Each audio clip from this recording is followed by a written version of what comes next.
na hindi na po aplikante si Pastor. He has already been granted the license, so therefore Section 39 applies, and Section 39 requires conviction before his license to own may be revoked or cancelled. Kinansela na ng Philippine National Police ang license to own and possess firearms at firearms registration ni Kingdom of Jesus Christ founder, Pastor Apollo Kibuloy. Bukod kay Kibuloy, pinawalang visa rin ang license to own and possess firearms ng kanilang kapwa-akusado na si Ingrid Canada. Ayon kay PNP-PIO Acting Chief at Spokesperson Colonel Jean Fajardo, pinirmahan na ni PNP General Romel Francisco Marbil ang rekomendasyon ng Firearms and Explosives Office na ipawalang visa ang LTO-PF at firearms registration ng dalawa. Paliwanag po ni Fajardo, naging basehan ng revocation ang kinakaharap na kaso ni Kibuloy at Canada.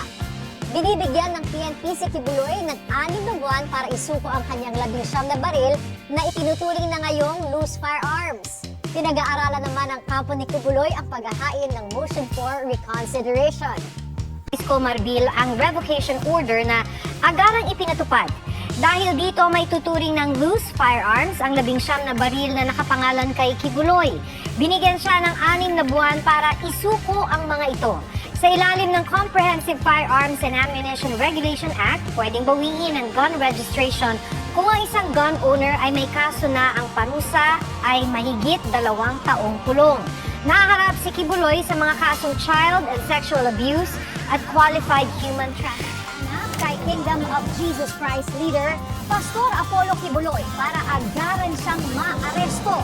Ayon sa tagapagsalita at acting chief ng PNP Public Information Office na si Colonel Jean Fajardo, sinusuyod na ng pulisya ang iba-ibang lugar sa labas ng Davao Region para matuntun siya.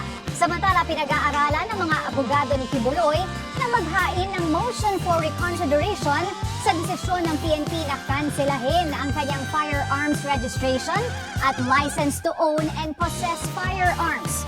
Hihintayin nila ang kopya ng desisyon ni PNP Chief General Romel Francisco Marbil para alamin kung aling bahagi ng batas ibinase ang desisyon. Una nang binanggit ng PNP Firearms and Explosives Office ang Section 4 ng Comprehensive Firearms and Ammunition Regulation Act na nagsasaad na ang aplikante para sa gun permit ay hindi pa dapat nahatulan o kaya'y akusado sa isang krimen na may parusang higit sa 2 taon na dinidinig pa sa korte.